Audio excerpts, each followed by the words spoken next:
Welcome to New York's #2 sports show. Alexis Lafrenière agrees to a 7-year contract extension with the New York Rangers with a cap hit of $7.45 million.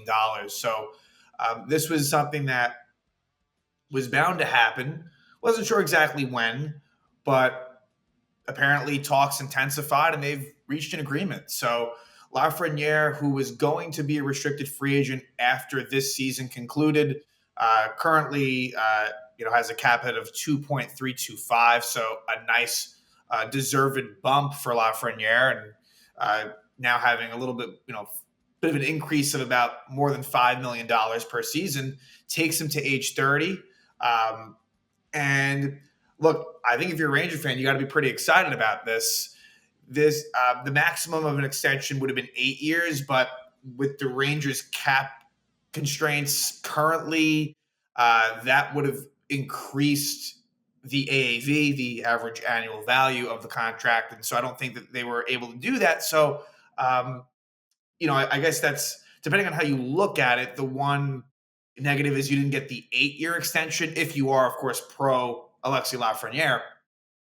But the good thing there is that if it was the $8 million deal, 8-year contract, it would have been a higher cap hit. So, look, I think that he is someone that we're seeing, really becoming a star in this league. It took some time for Lafrenière, just to discuss his career to this point. Comes in as a rookie, first overall pick in the 2020 draft. So that was, after the Rangers. It was a really good fortune for the Rangers to get that number 1 pick. That was the Rangers had been knocked out in that best of 5 series, the play-in round against Carolina in the bubble. They lose it in 3. They get swept in 3 games. And the odds percentage of chance of them getting the number 1 pick were very, very slim. And they were able to get it. And it was Alexis Lafrenière, who at the time, there was so much hype surrounding him. Really one of the bigger ones. I mean, and that happens a lot of the time, but Lafrenière was certainly this felt as if this could be a absolute star for the Rangers.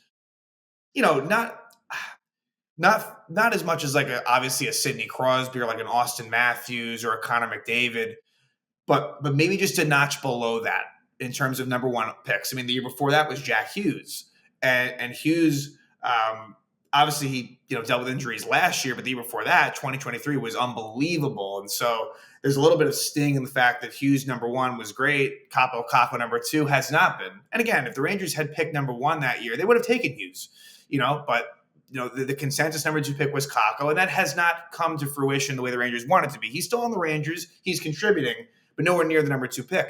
And it kind of felt like Lafrenière as a number 1 overall pick just as recently as the end of the 2023 season and heading into last season, the beginning of last season. Fans were frustrated. His first 3 seasons were maybe a little bit underwhelming based on expectation. And he really took off last year. Not to say he didn't have other good moments along the way the first 3 years, but really it was noticeably different. And so just to give you some statistics, the first year, 12 goals, 9 assists, 21 points in 56 games. And that was under David Quinn in the shortened season after COVID. And then 2022, the Rangers make it to the Eastern Conference Final, first year under Gerard Gallant. And that was where you got a lot of the kid line, specifically in the playoffs. But in the season, regular season, 79 games, 19 goals, 12 assists, 31 points. So improving, to be certain. But again, didn't have a huge role. His role definitely increased as the years went on. And like I said, Lafrenière, it was a good postseason for him. 20 games, 2 goals, 7 assists, and 9 points. And just, I felt like that kid line was very effective going to the Eastern Conference Final. And then 2023, the second year under Gerard Gallant, 81 games, 16 goals, 23 assists, 39 points, was a plus 10. His game was a little bit more well-rounded out, but yeah, and the numbers did improve, but in that 7-game series against the Devils, puts up no points, no goals, no assists, obviously no points.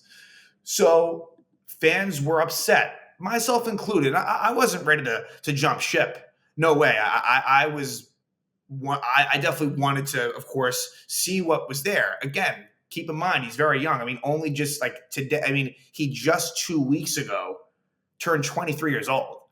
So you're dealing with at the time, someone who's 21 years old and has a world of potential. And last year, he starts out on the Panarin and Trocheck line, and that's all she wrote. Like, that was one of the best lines in the league. He plays all 82 games, 28 goals, 29 assists, 57 points. And the big thing was in the playoffs, just so good, unbelievably good on a team that had players that didn't really step up to standard. He goes 16 games, 8 goals, 6 assists, 14 points. Like, that to me was an Alexis Lafrenière coming out party for all to see. And the goals he was scoring were highlight reel goals as well. Now we start this season, 7 games in, 4 goals, 3 assists, 7 points. So a point per game player. And look, he has a lot of things to still work on. As I like to discuss, as I've talked about, like, in the defensive zone, I think that there's awareness and a little bit more intensity and battle level that could be increased. But I still think that this is a very, very good deal for the Rangers and for Lafrenière as well. Look, it is a significant increase as far as his cap hit. But I have to think it's going to be one that he will surpass in value. He doesn't even play in the number one power play unit. And that's one of the biggest gripes I have. Because, and maybe now with this extension, look, it doesn't kick until next year, but we know it's there, is the idea that maybe, just maybe, he gets a shot on that number one power play unit. Again, I'm not overly optimistic it's going to happen, but he deserves it. And not to be, not this to be a Zibanejad slander session, but who would you rather be on the number one unit, Lafrenière or Zibanejad? I think at this point, it's Lafrenière. And so he's putting up these sort of numbers without getting really any significant power play time. And this is a team where, out of those 2 minutes, a minute and a half at least goes to the number one unit. And then it's kind of just the scraps for the second unit. And plus the second unit, it's okay. There's a little bit of talent on there, but Lafrenière is by and large the best player. It's a misfit. Whereas when the Rangers go 6-on-5, aka pulling the goalie at the end of the game, and Lafrenière is part of that crew, that feels right. That makes sense. And so again, sky's the limit for him. He really has the chance to be a great player. And not only that, when you think about the captaincy of this Ranger team post Jacob Trouba, and that era is, sooner than later, right? We're talking about maybe as early as next season or the year after that. As far as future captains on this team, to me, it's really between two people, Lafrenière and Adam Fox. So that's another thing too. Lafrenière is going to have a letter on his jersey in the not too distant future. And this is someone that was a captain of a lot of those Canadian teams, World Junior Championships, and other tournaments like that. So, excited for it. Now, look, obviously, if Lafrenière reverts back to the way things have been in previous years, which I wouldn't anticipate, then yeah, this is a complete overpay. But I think that if you're to kind of see it, sort of the forest through the trees, I think that this is going to prove to be a really savvy move by Chris Drury and company. I kind of wish it had been an eight-year contract, but you're talking about a 1-year difference, not the end of the world. And the thing is, too, he is very likely to get another pretty big contract. That's the thing, the big impending contracts coming in. Igor Shesterkin is the big one, and to a lesser extent, Keandre Miller. With Igor, Igor is 28 years old. Like, this will be his big contract and his last one. For Lafrenière, there's still a world where he will get another big contract. And so he's placing faith in himself. It's twofold. He's placing faith in himself within this contract, but also, like, it's a pretty good team-friendly deal in the fact that, look, I thought that this was going to be at least $8 million.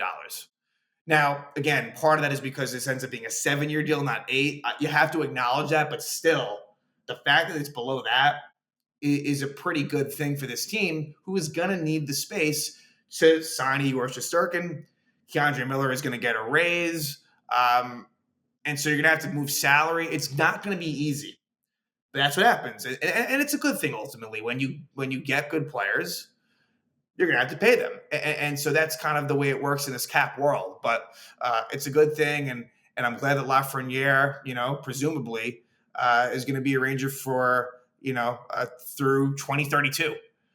And he will be part of that core, which is very important because the older core, it's going to be going away pretty soon. Maybe not all of them, but certainly some of them. And you want to sort of implement the younger players. Lafrenière is certainly the head of that in terms of the 25 and under group. He is by far the top of that crew. And I think that he is really, really going to be a very good Ranger for years to come, and happy that he's been locked in. Alexis Lafrenière, 7-year contract with a cap hit of $7.45 million. Good business by Chris Drury and company. And, now we'll see what happens next as far as, Igor Shesterkin. That chatter is only going to continue. So hopefully this is the first of many moves the Rangers make to solidify the future of this team.